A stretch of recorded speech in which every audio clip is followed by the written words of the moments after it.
So yun nga, mga kapangarap, andito na naman tayo sa ating trabaho.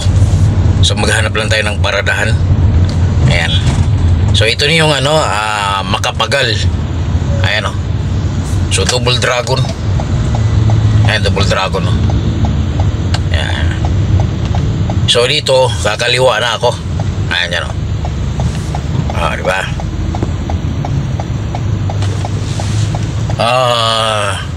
Dito itong stoplight na to, ito dito. So ito yung Makapagal, yun sa left, right pala. Ayan, papuntang Cavite-Tix yan.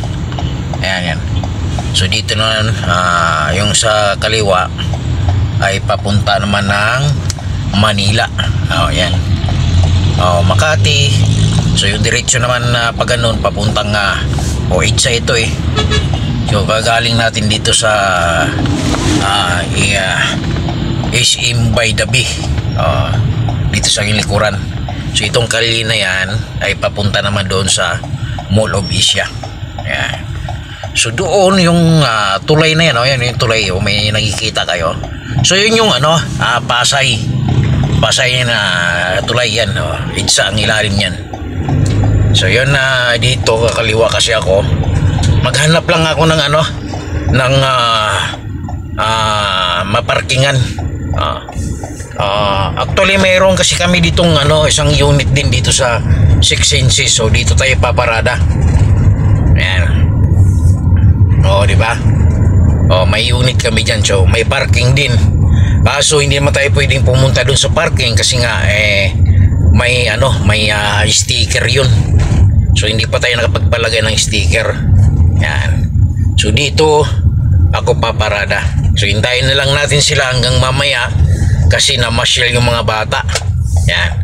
So dito tayo, kakanan tayo dito. Ayan o. Wow. So dito ako nagtatambay lagi. Yan. Hanggang 5:30 kasi 5:30 tapos na yun sila masyal. So susunduin natin mamaya. So yan o. So dito ako nagtatambay. Yan.